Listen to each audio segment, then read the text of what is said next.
yeah, man, like Sam said, Pastor Sam, said, we are in week 4 of our series called Living the Good Life. And we're looking at the wisdom literature, starting with the book of Proverbs. And we're really trying to gain an understanding about wisdom and how to apply the things that God has spoken to us in his word. Because after all, wisdom is applied knowledge.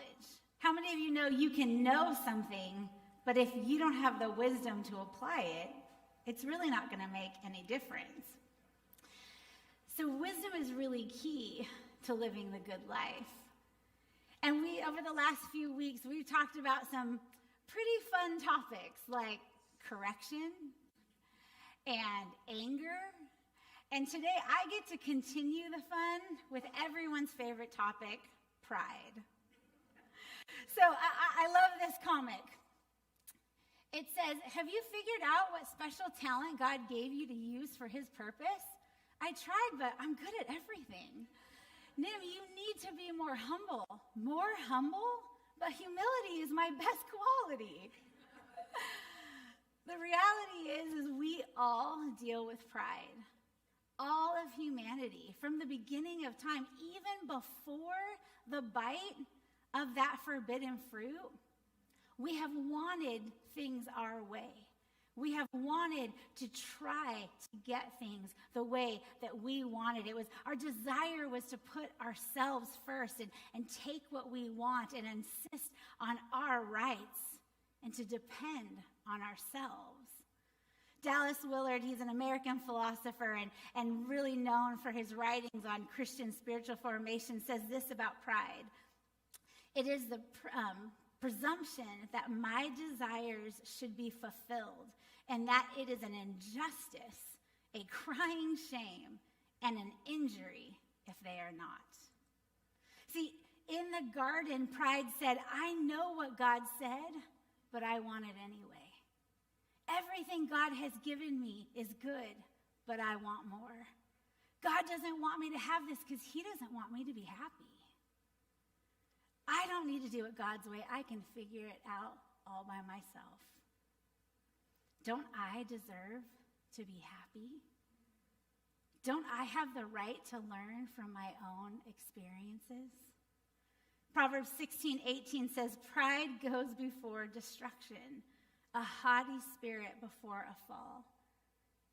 There's nothing wrong with showing, pride in your work or having pride in your team or, feeling proud about a sense of accomplishment. I mean, I sit on the couch and I cry along with our Olympians on the podium, as they're holding on to their medal. And I'm not thinking, they really shouldn't be very proud of themselves.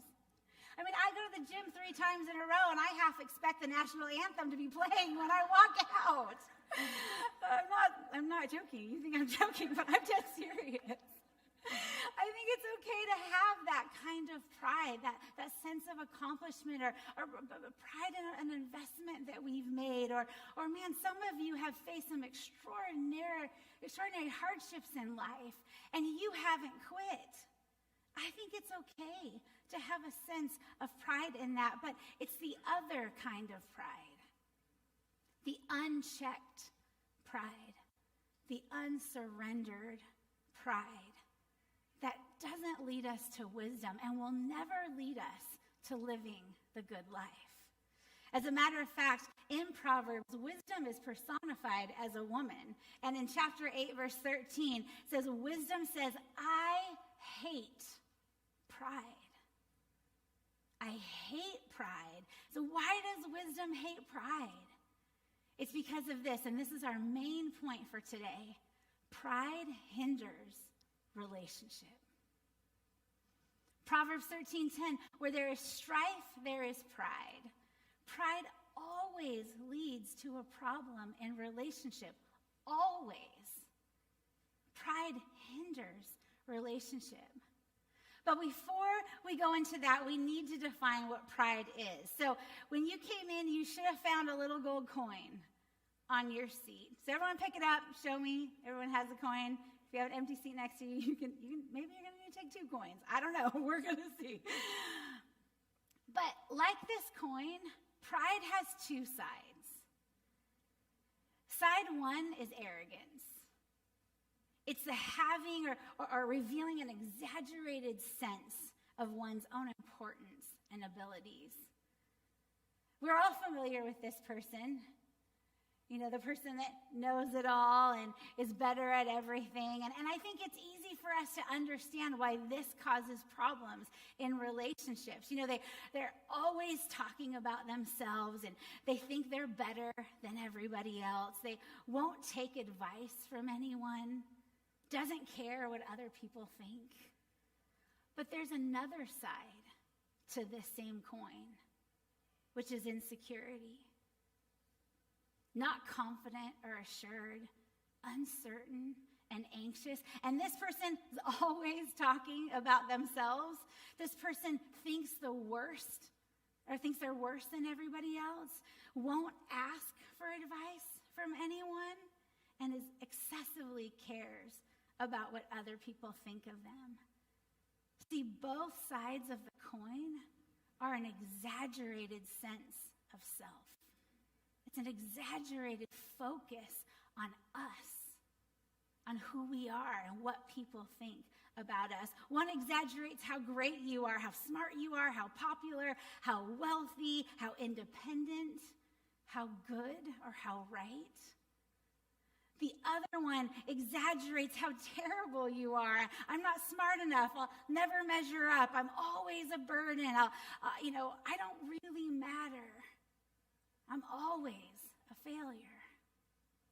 Either way, the focus is still on self. That is pride.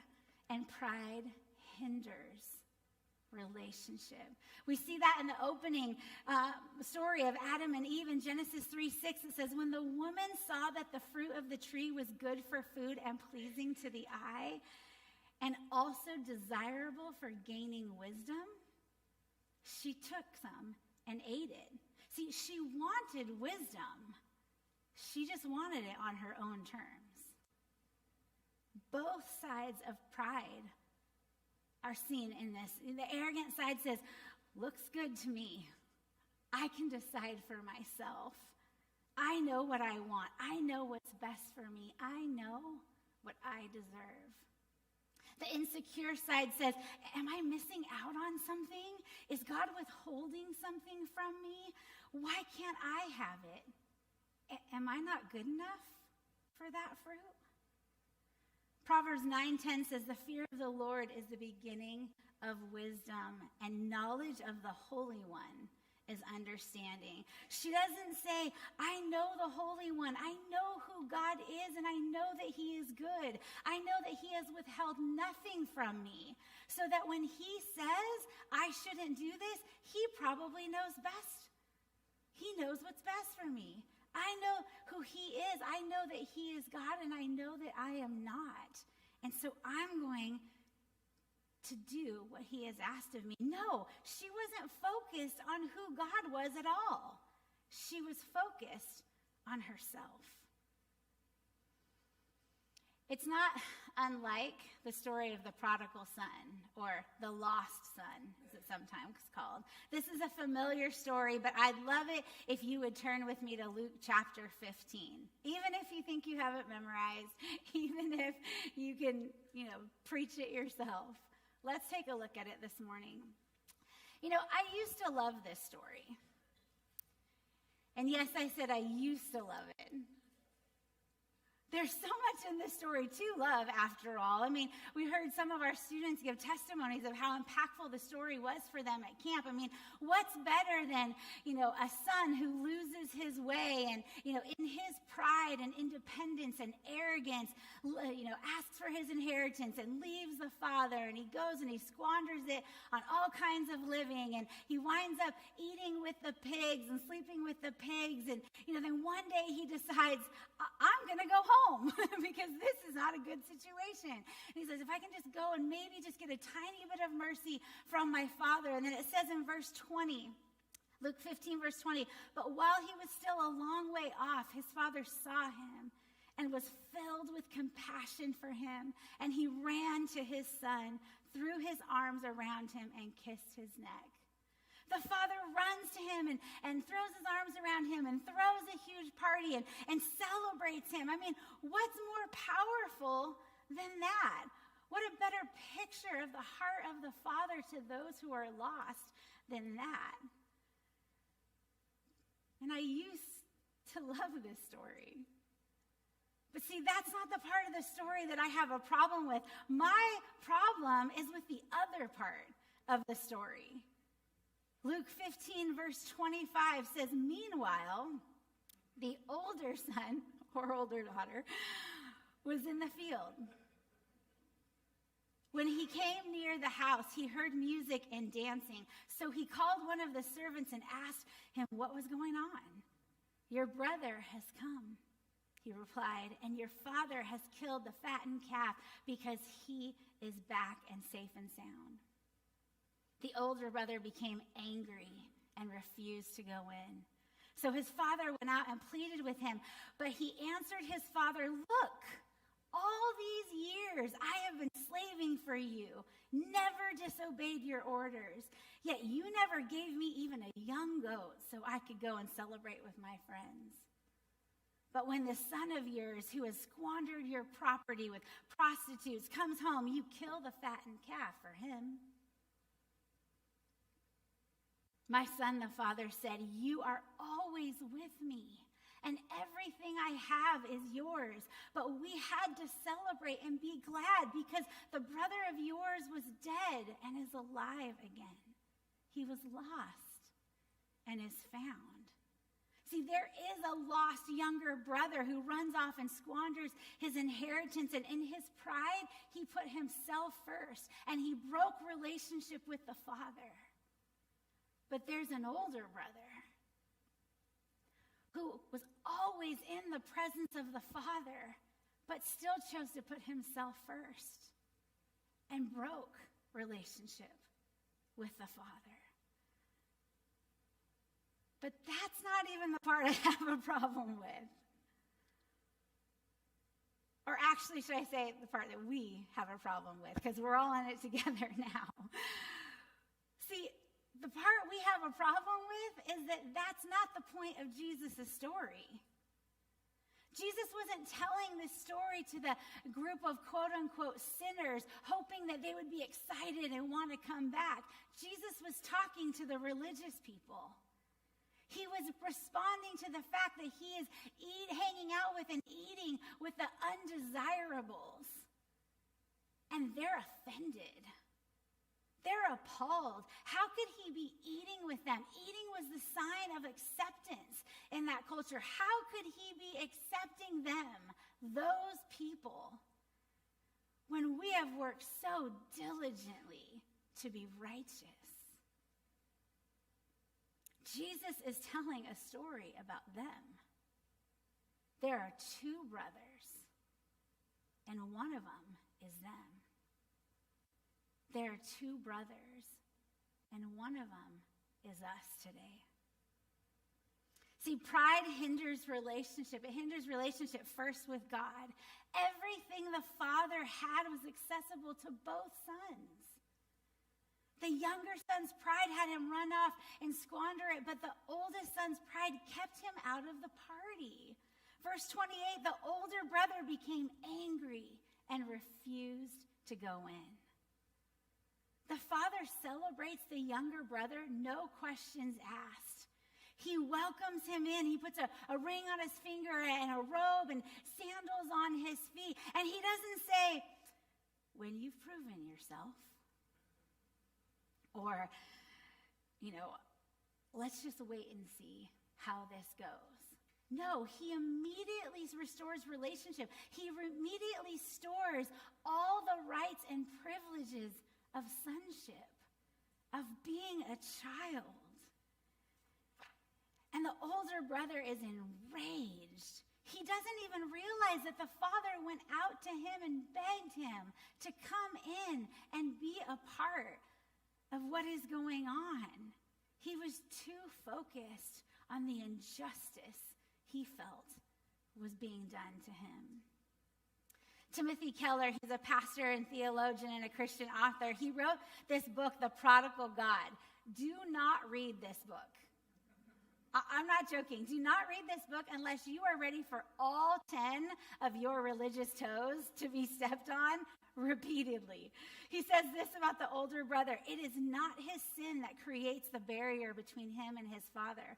It's the pride he has in his moral record. It's not that his wrongdoing, but his righteousness that is keeping him from sharing in the feast of the Father. It's his self-righteousness that I don't need a relationship with the Father because I can be good all on my own, and I have been this whole time. It is his pride.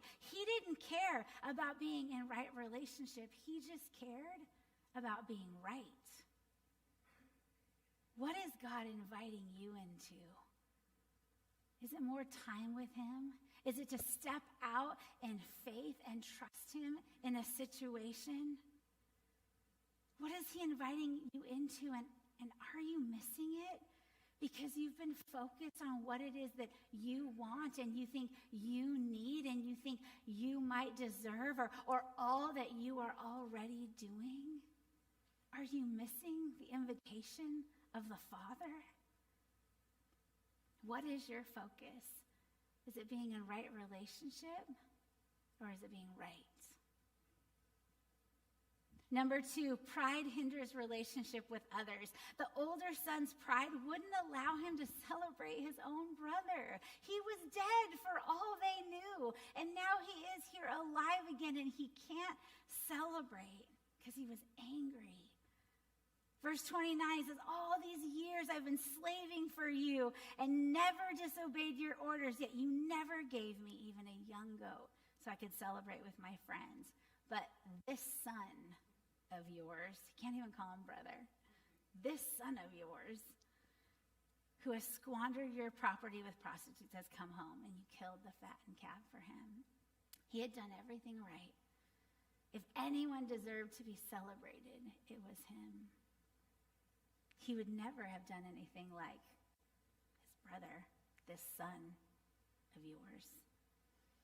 And what is his reward? See, his pride, both his arrogance and his insecurity about his value and his worth and his place in the family and his place in community, both of these things, both sides of the coin, are keeping him out of relationship with the Father and out of relationship with his own brother. Is pride hindering your relationship with other people? Do you find yourself annoyed when a, undeserving coworker gets a promotion? Do you find yourself annoyed when good things keep happening to that family member who for sure doesn't deserve it? Are things bugging you, or do you always find a need to find something wrong with somebody that everybody else really likes? We were at camp a couple weeks ago, and there was this lady. She straight up got on my nerves. I mean, straight up. From the very first day, we were in the cafeteria hanging out, and she walks in, and she's carrying a bunch of books, and she walks right over to somebody else, not even talking to me, but I could hear her because she was kind of loud. And she walks over, and she's introduced herself. Hi, my name is so-and-so, and excuse all these books. I'm in seminary. And then, then later she walked up to somebody else and she's like, oh, hi, I'm going to be here this week, but I'm not really going to be doing a lot of stuff because I have a lot of homework because I'm in seminary. And then all throughout the week, every time I heard this lady, and it felt like she was everywhere I went, she's talking about, I'm in seminary. I'm saying, I'm in my mid-40s, but I just decided to go back to school, and, I'm in seminary. And one day we walk in, and we're all sweaty and gross. I've got instant mashed potatoes everywhere and up my nose and in my ear, and you can't wash it out because when you get it wet, it turns into mashed potatoes.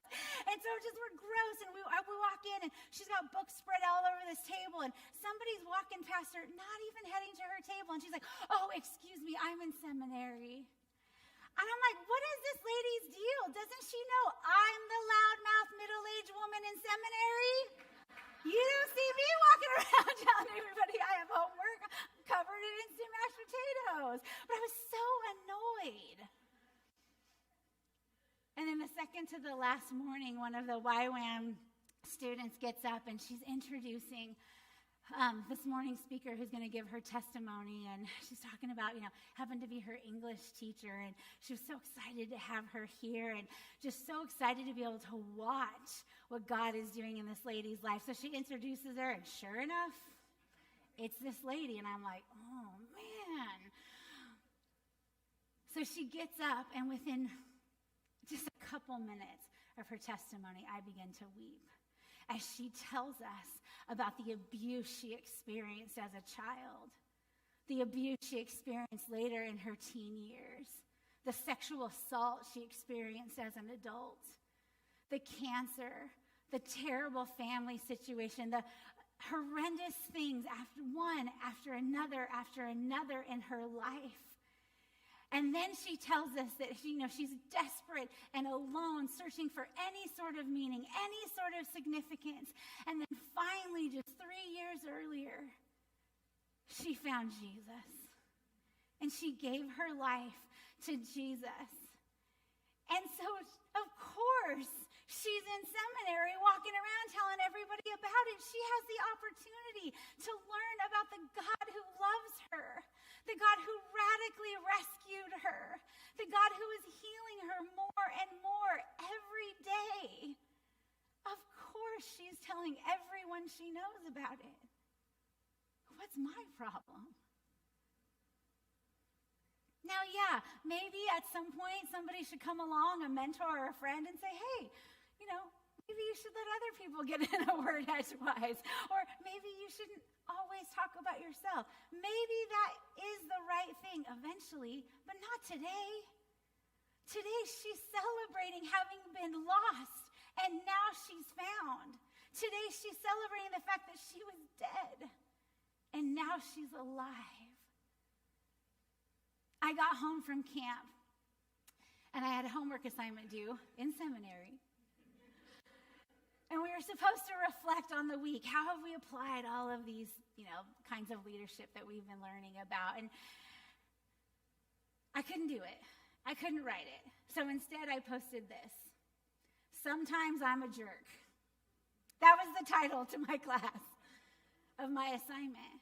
And I just was honest. I said, look, I can write all the right answers. I can tell you how I demonstrated servant leadership or transactional leadership or charismatic leadership or transformation. I could write all of them.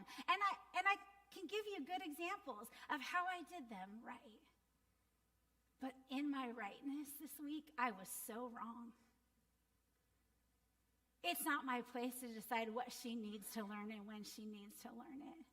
It's my place to love her where she's at in her journey. It's my place to stand there, not outside of the party, judgmental and mad, as if, did I really want the recognition?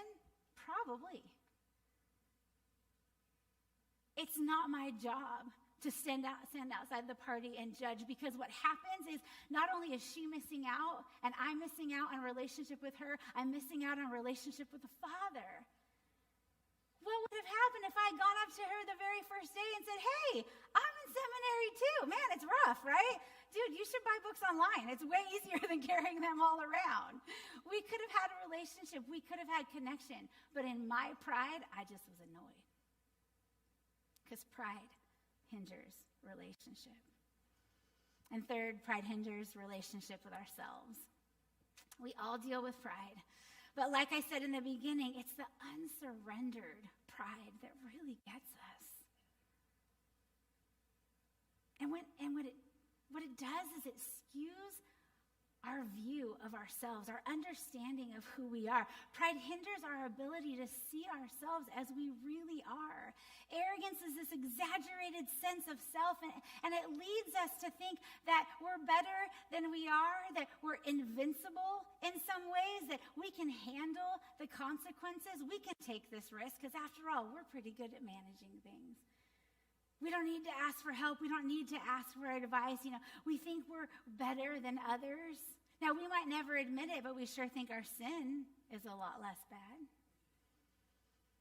And insecurity, the other side of the coin, we have an exaggerated view of our faults and our weaknesses. We don't fully realize our potential. It holds us back. And we self-sabotage because we think we're just going to mess it up anyway. No one's really going to want to help us. Nobody thinks that we can do it. And it hinders our ability to see who we really are. Dallas Willard said this. He says, humility is the honest appraisal of one's giftings without competitive comparison to others and with full recognition that God is the provider.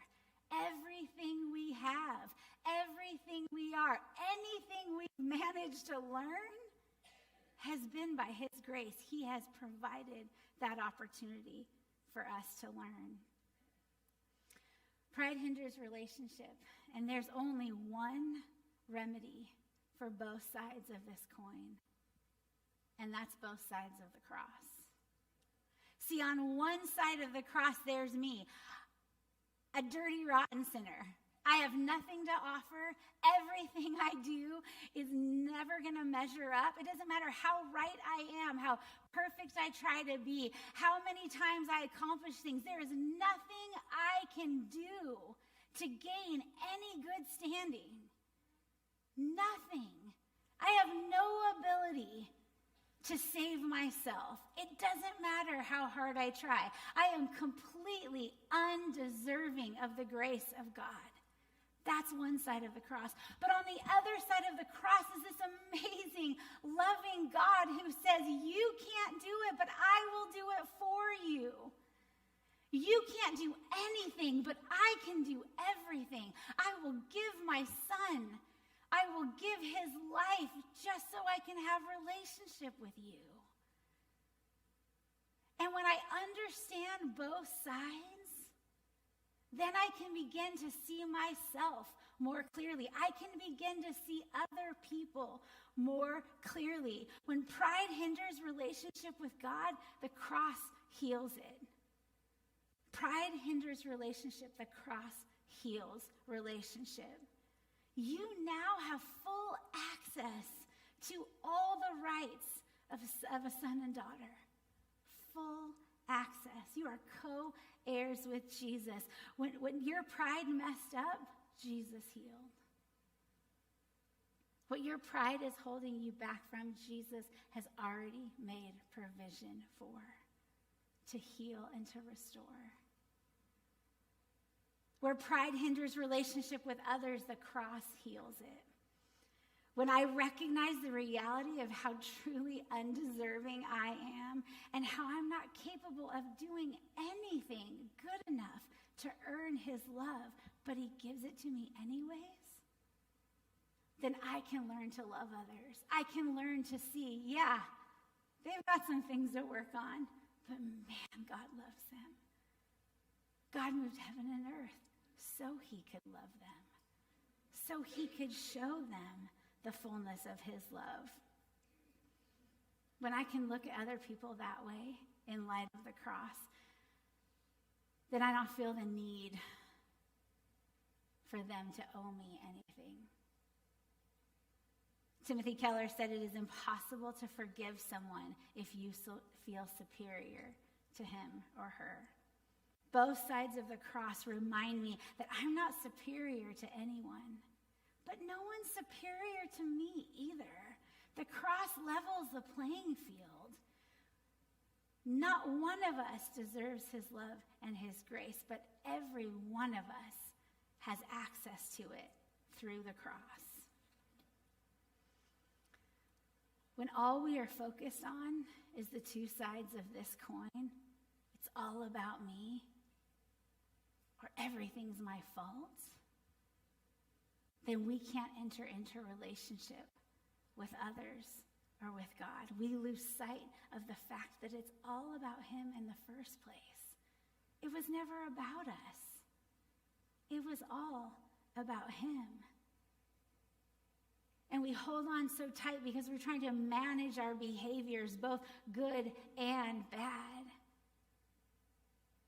And none of those are going to work.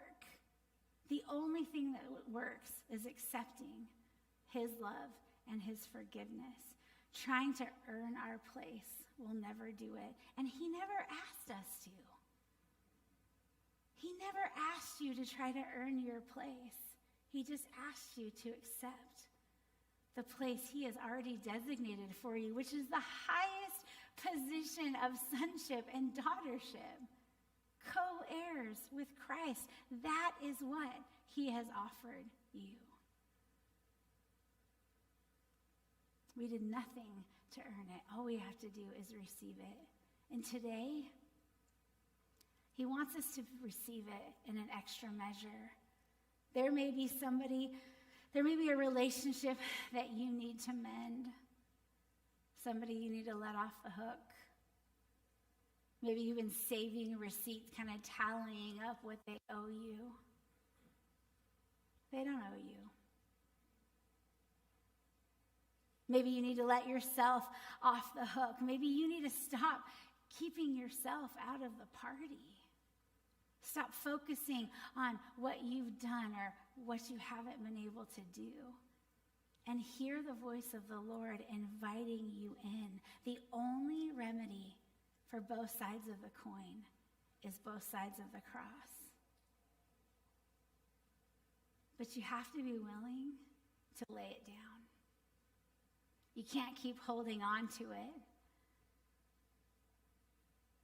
We're going to wrap up this morning. I'm going to actually invite, Carolyn, if you would play just for a little bit. And I'm going to invite our prayer teams to come forward because we're going to actually end with a response activity today. As you've seen, you have coins and there's some tables out here. But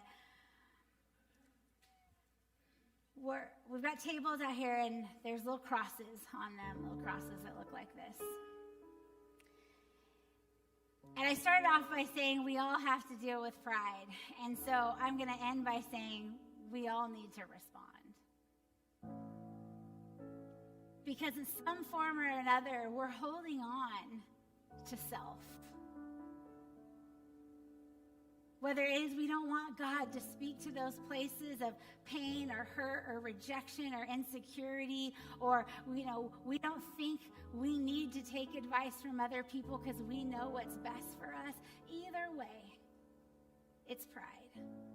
Either way, it's not allowing, or it's allowing whatever it is to come between us and the Father, to keep us out of the party of full access to everything he has given us in our inheritance.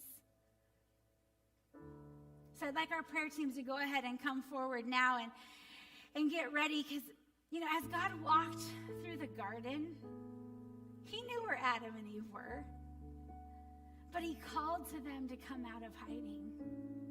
He could have walked behind the bush and said, I can see you. But he gave them a choice. He invited them to come out because, see, in their pride and in their arrogance and in their independence, they went after what they wanted, even though they knew it was not best for them. But what happens when we do that is then the other side of pride is shame, and we live in the shame of now I don't belong. Now I'm not accepted.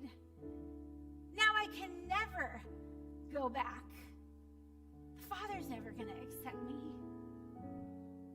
But God calls to us. He calls to his kids. You come out of hiding. Will you lay it down? And so today, I'm going to ask us to get out of our seats and to come down and to lay our coin on the table and pick up a cross. Now, can you go home and ask God to deal with your pride? Absolutely. You can. But the thing about pride is it loves to hide. And if we can get out of here with just a little bit of dignity, then we won't have to deal with it all the way. But if we can come and as a symbol just say, God, I know there's places. I probably don't even know all the places. But I know there's places of pride in my life, and I don't want it there. And I'm choosing today to physically respond, to get out of my seat, to come down, to lay down the coin and pick up a cross and take it home and put it somewhere. Maybe in your car, maybe in your bathroom, or wherever it is that you spend a lot lot of time. And remember, the only remedy for both sides of the coin is both sides of the cross. So we're going to play a video, and then a song, and the words are going to be up there. Okay. In a minute, we're going to play a video, and the words are going to be up there. And I want you to spend some time to reflect, but I want you to make sure that you respond. I want to make sure that you walk down and set your coin down and take your cross, and then you're dismissed after that.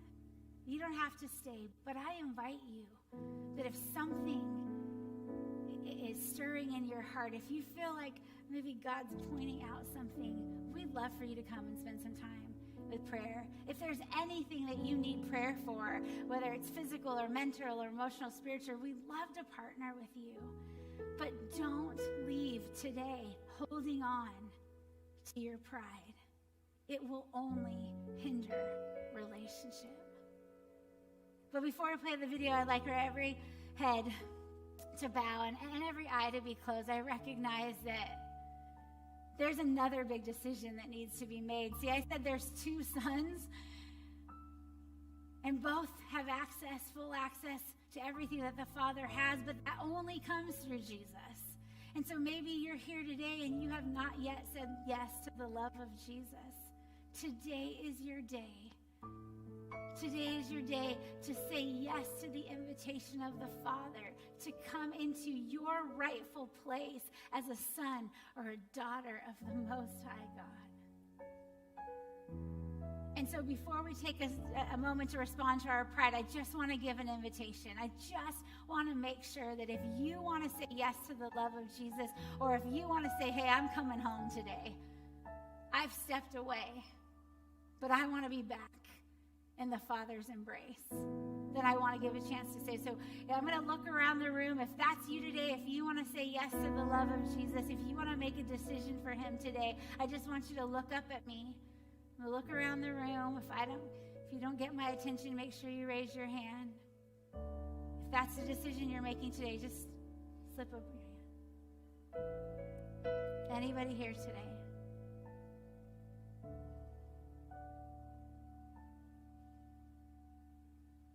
Okay, then that means we're all sons and daughters. So I invite you to listen to this song and respond as your heart is ready.